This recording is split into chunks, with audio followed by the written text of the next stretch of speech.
नमस्कार छात्रों, आज मैं चतुर्थ सेमेस्टर के जो भी छात्र हैं उन छात्रों के लिए एक बार फिर से सूर्यकांत त्रिपाठी निराला की जो सबसे चर्चित कविता है राम की शक्ति पूजा, उसका व्याख्या भाग मैं आप सबके लिए लेके आया हूं।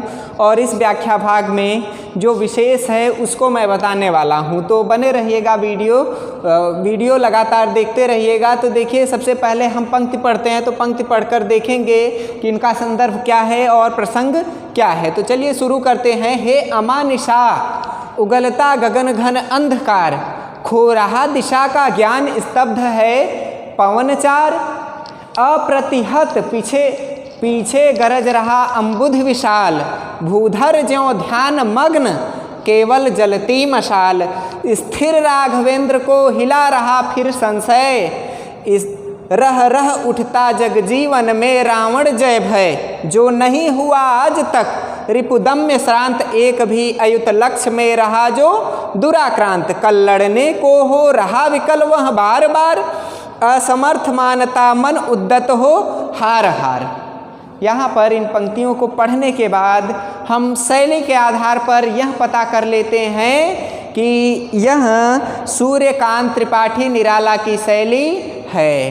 अब संदर्भ लिखेंगे, तो संदर्भ में कवि का नाम और रचना का नाम लिखते हैं। तो देखिए, प्रस्तुत पंक्तियाँ हिंदी के सबसे प्रसिद्ध कवि महाप्राण सूर्यकांत त्रिपाठी निराला द्वारा लिखित चर्चित कविता, चर्चित राम काव्य राम की शक्ति पूजा से अवतरित हैं। फिर हम क्या करते हैं, प्रसंग लिखते हैं। प्रसंग में क्या लिखते हैं कि इन पंक्तियों में राम अपने सेनापतियों के साथ मंत्रणा कर रहे हैं। और क्या क्या मंत्रणा करते हैं वो इन पंक्तियों की व्याख्या में हम पढ़ेंगे।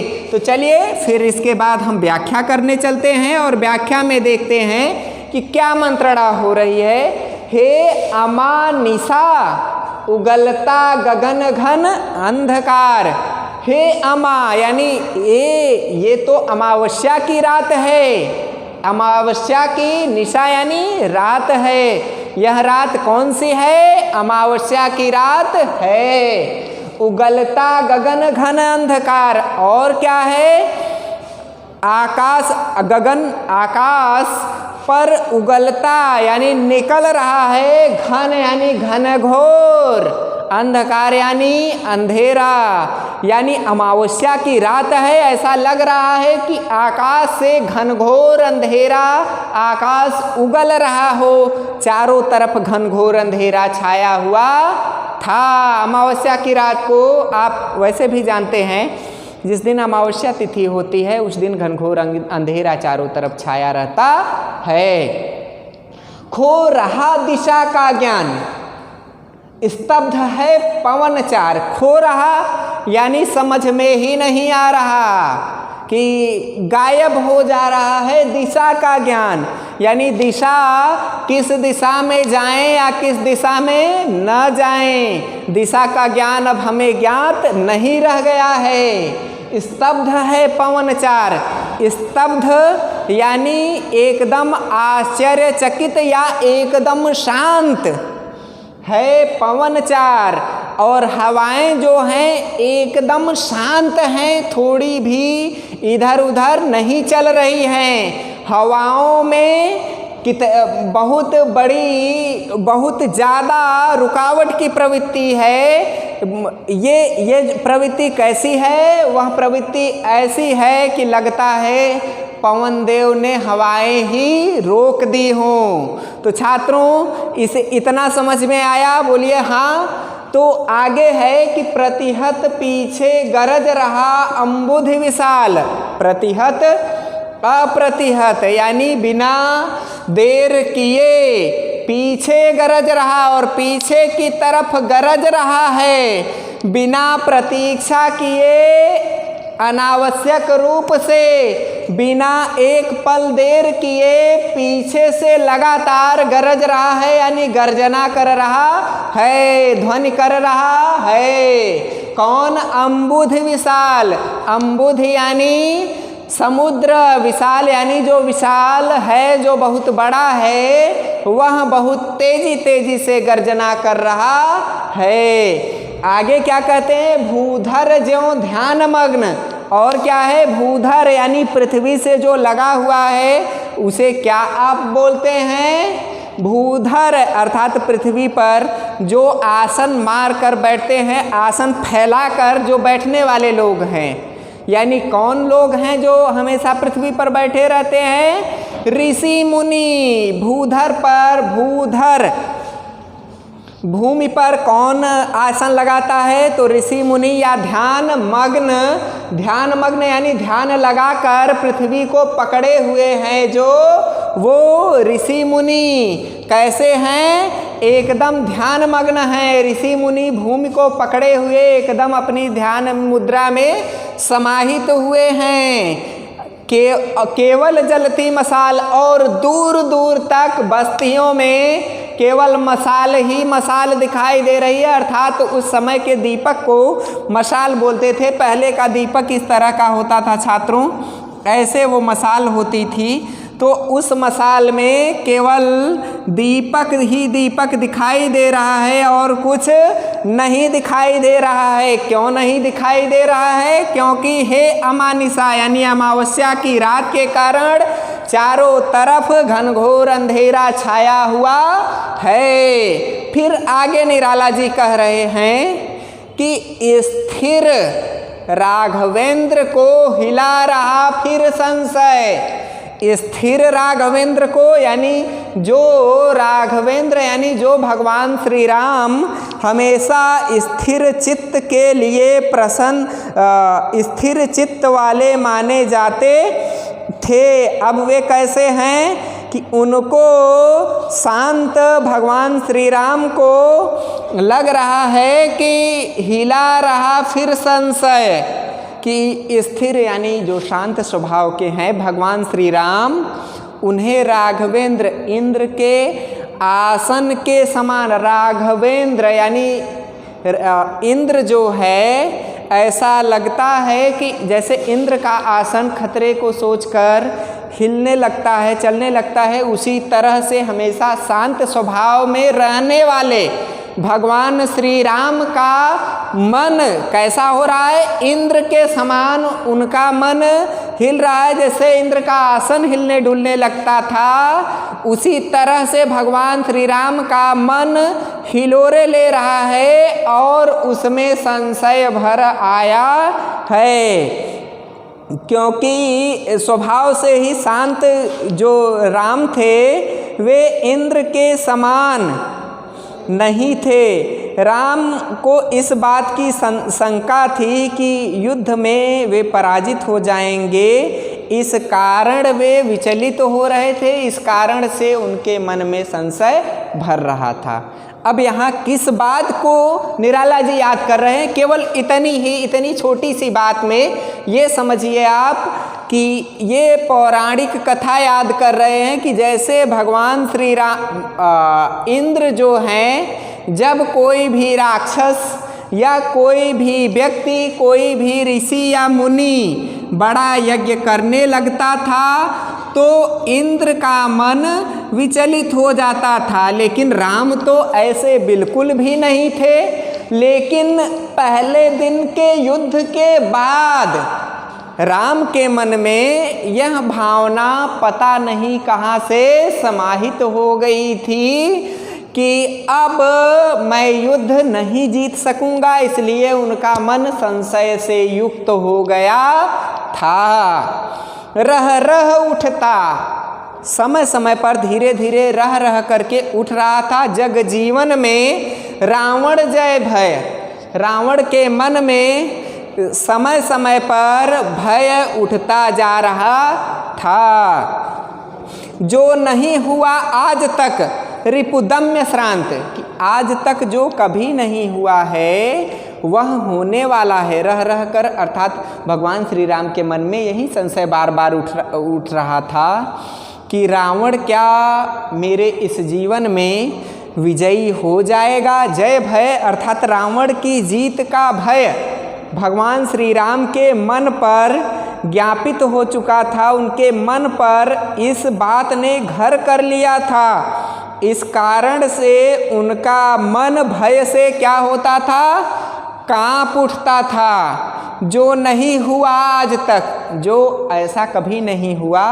रिपुदम्य श्रांत की जो शत्रु हो, रिपु यानी जो शत्रु हो, दम्य श्रांत यानी शत्रुओं का दमन करने वाला रहा हो, वह मन भगवान श्री राम का कभी आज तक विचलित नहीं हुआ था कि जैसे शत्रु भगवान श्री राम के जो भी शत्रु हुए हों, चाहे ताड़का हुए हों, चाहे मामा मारीच को खदेड़ने की बात रही हो, चाहे अपने गुरु वशिष्ठ के साथ रक्षा की बात रही हो, वो उन सभी स्थलों पर और चाहे अहिल्याबाई को तारने की बात रही हो, वहाँ पर कभी भी उनका शत्रु उनसे विजयी नहीं हुआ है। लेकिन यहाँ पर पहले दिन के युद्ध के बाद राम का हृदय अत्यंत व्याकुल हो उठा था और उनके मन में यह बात पता नहीं कहाँ से आ गई थी कि शत्रु हमसे जीत सकता है, शत्रु हमारा दमन कर सकता है। इस कारण से राम का मन विचलित हो रहा था। अब आगे राम के बारे में निराला जी बताते हुए कहते हैं कि एक भी अयुत लक्ष्य में रहा जो दुराक्रांत।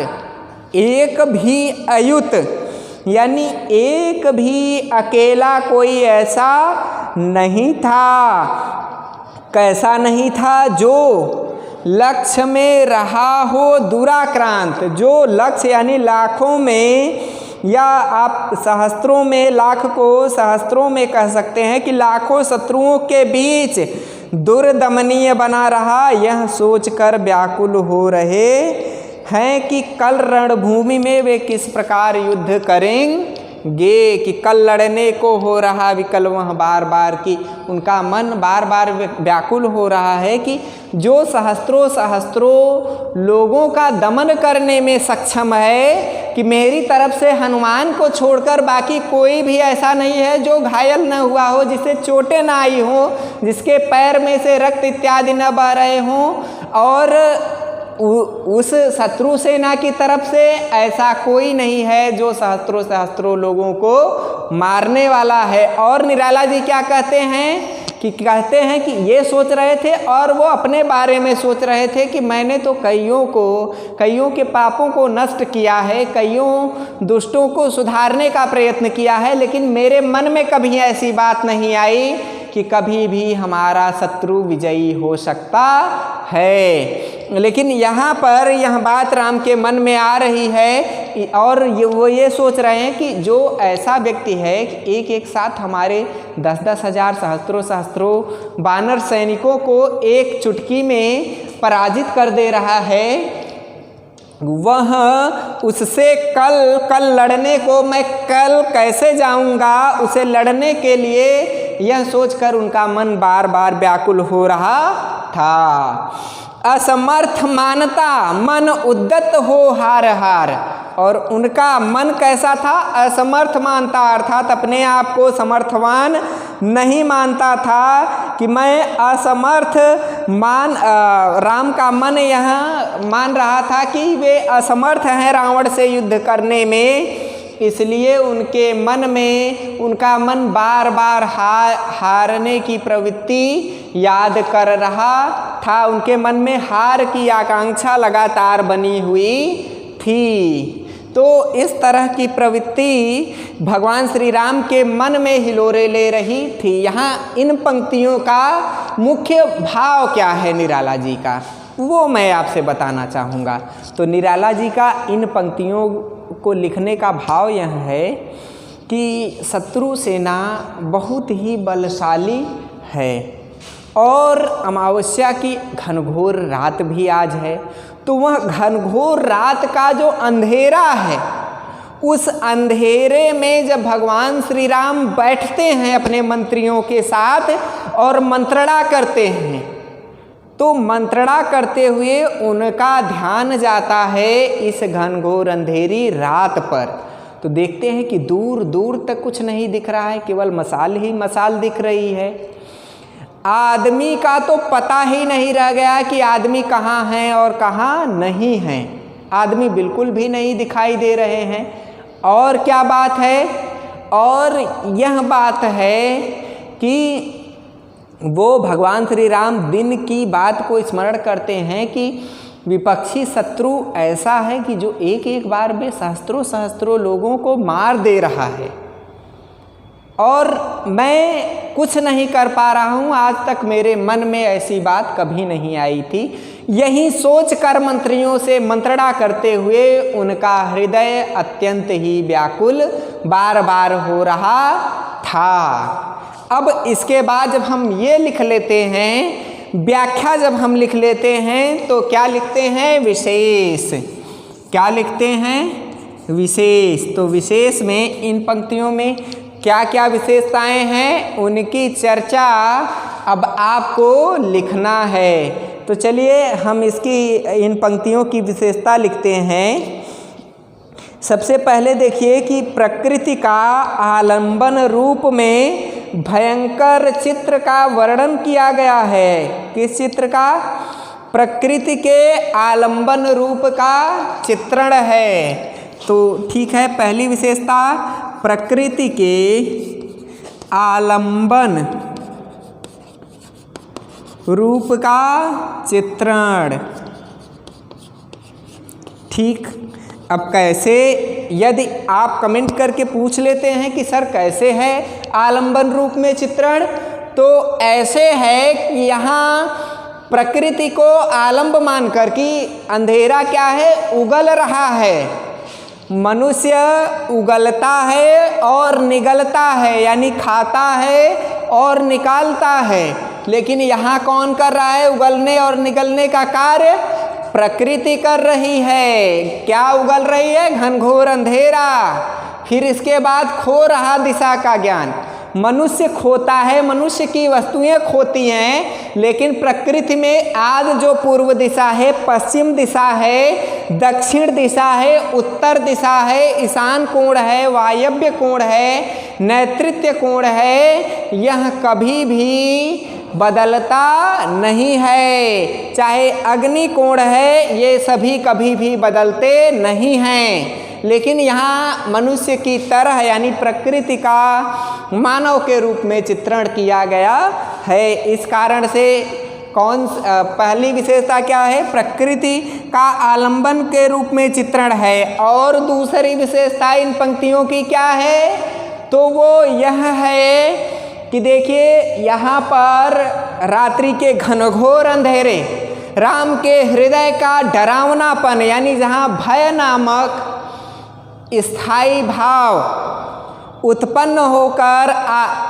विभाव अनुभाव संचारी भाव से पुष्ट होता है, उस स्थान पर भयानक रस की सृष्टि होती है। राम के मन में कौन सी प्रकृति उत्पन्न हो रही है, भय नामक। तो यहाँ कौन सा रस है, भयानक रस है।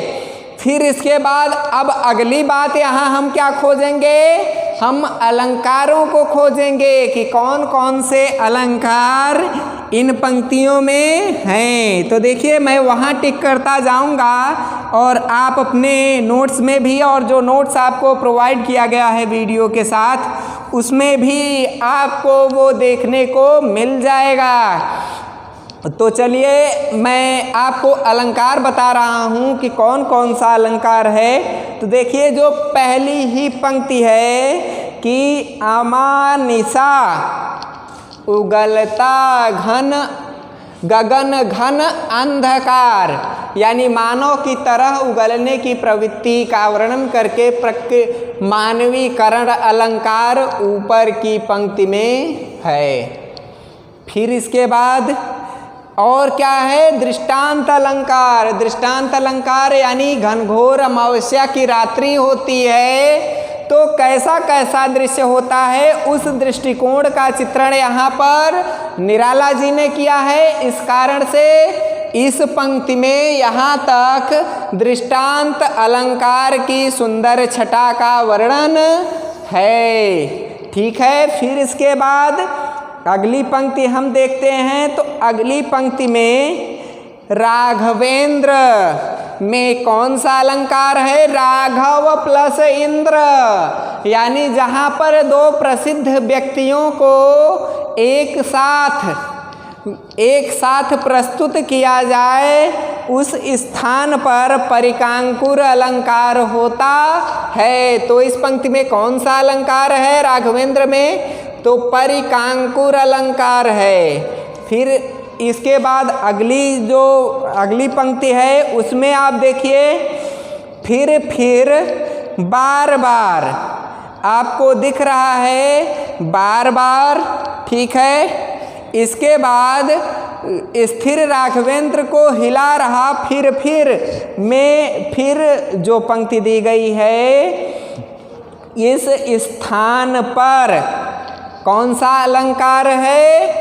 तो इस स्थान पर एक ही शब्द की लगातार आवृत्ति हो जाने के कारण पुनरुक्ति प्रकाश। अब आप कहेंगे कि सर आपने तो कहा था यमक अलंकार जहाँ एक शब्द एक पंक्ति में 2 बार आए, तो यमक अलंकार कहाँ होता है? जहाँ एक पंक्ति में एक शब्द 2 बार आए और उन दोनों पंक्तियों का अलग अलग अर्थ निकले। लेकिन यहाँ पर क्या है, फिर हो चाहे बार बार हो, क्या दूसरा अर्थ निकल रहा है क्या?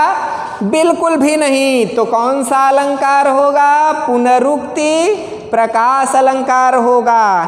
फिर इसके बाद देखिए कि पुनरुक्ति प्रकाश अलंकार के बाद रह रह हार हार, ठीक है। हार हार जो शब्द है इसमें कौन सा अलंकार है? तो इसमें विप्सा अलंकार है कि जहाँ पर व्यक्ति अपनी असमर्थता को व्यक्त करके किसी बात को एक से अधिक बार कहे तो उस स्थान पर विप्सा अलंकार होता है।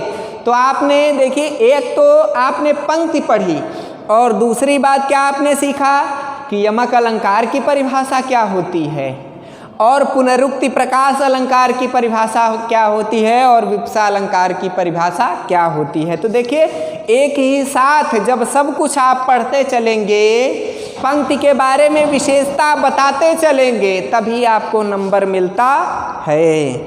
तो इस तरह से छात्रों, इस पंक्ति में इतने ही अलंकार हैं।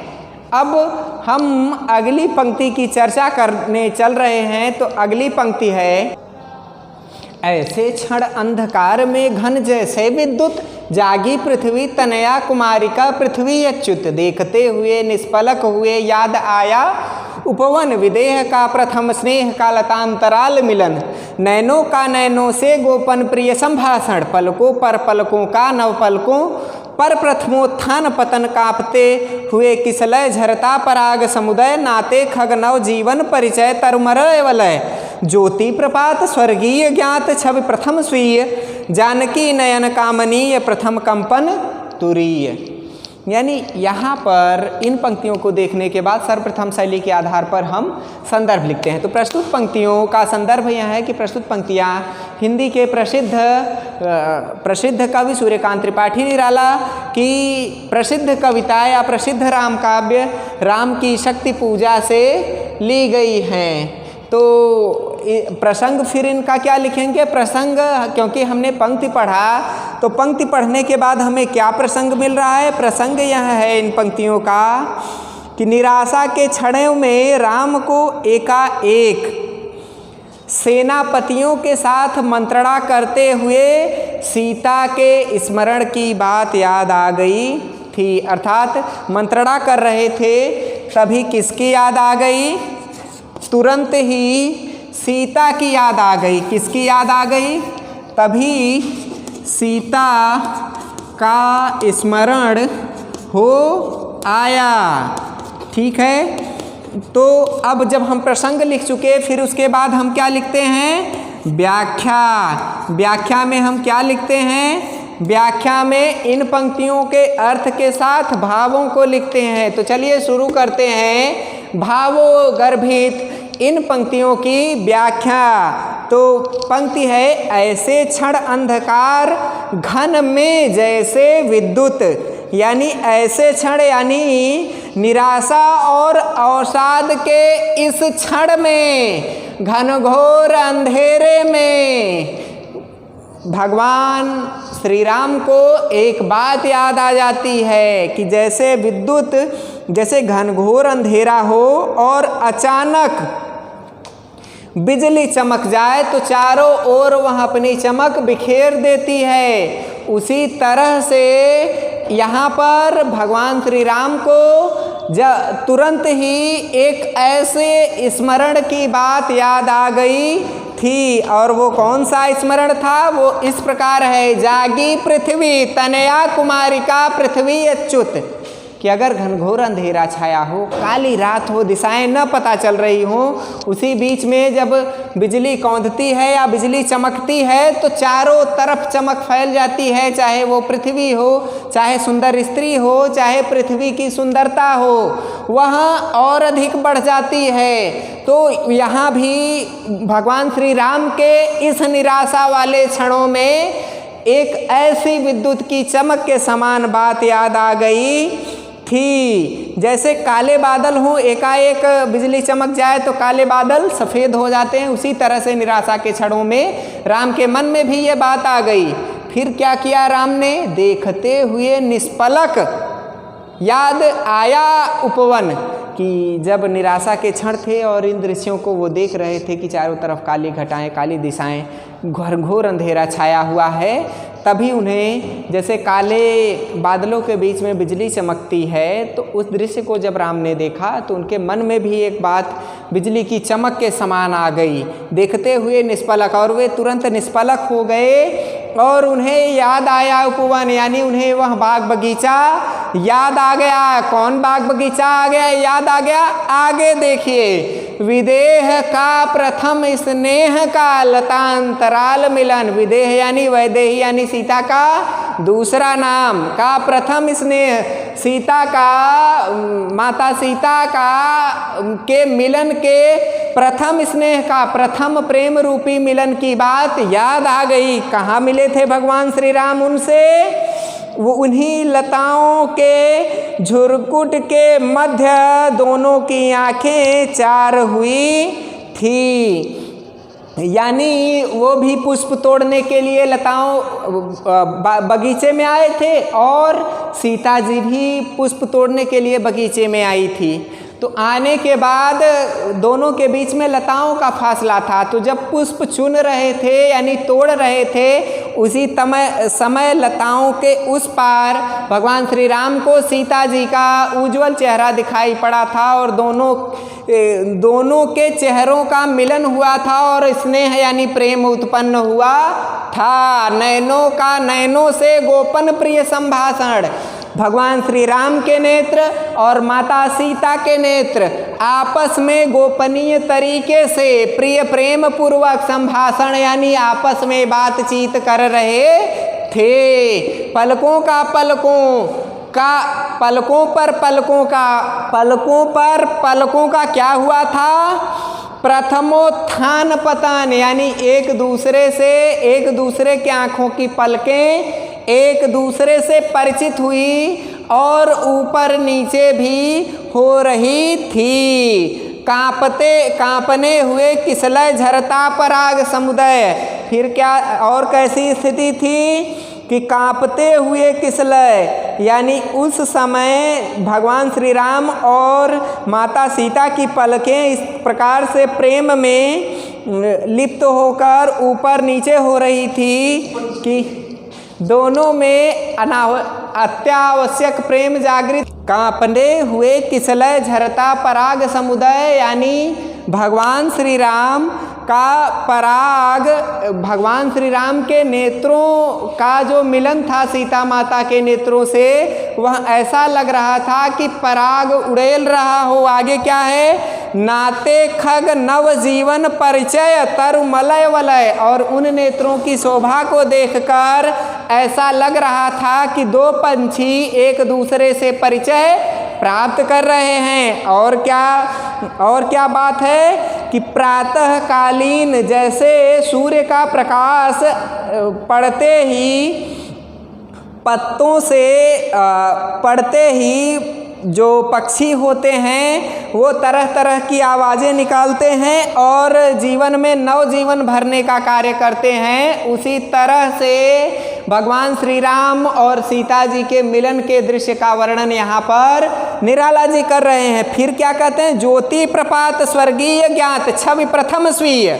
ज्योति प्रपात यानी ज्योति अब सूर्य की पहली किरण पड़ने पर और क्या होता है कि ऐसा लगता है कि मानो स्वर्गीय यानी सोने के ऊपर से स्वर्णीय यहाँ होना चाहिए, थोड़ी सी मिसप्रिंटेड की पुस्तकों में गलती है, तो स्वर्णीय ज्ञात छवि प्रथम स्वीय यानी ज्योति जो है सूर्य की पहली ज्योति पा करके स्वर्णीय प्रपात, कोई जल प्रपात की जल कहीं बह रहा हो तो वो सोने के समान चमक रही होती है। उसी तरह से भगवान श्री राम और सीता जी के नयनों के मिलन की छवि थी। और क्या है, जानकी नयन कामनीय प्रथम कंपन तुरीय, और माता जानकी के नेत्र इस तरह के थे जो अपनी तुरीयावस्था को आत्मविस्मृत करने वाली थी। अब इसके बाद हम क्या लिखते हैं छात्रों, इसके बाद हम काव्य सौंदर्य लिखते हैं। तो काव्य सौंदर्य की व्याख्या जब हमारी हो गई तो हम काव्य सौंदर्य लिखते हैं। काव्य सौंदर्य में क्या लिखते हैं, काव्य सौंदर्य में यह लिखते हैं कि इन पंक्तियों में कौन कौन सा रस और अलंकार है। तो देखिए, अंधकार में र वर्ण, फिर इसके बाद कुमारिका, फिर इसके बाद निष्पलक, इन सभी में अनुप्रास अलंकार की हम सुंदर छटा देखने को पा जाते हैं। और भाषा इसकी कैसी है, दूसरी विशेषता यह है कि इसकी भाषा सरल सहज प्रवाहमयी खड़ी बोली का उपयोग इसमें किया गया है।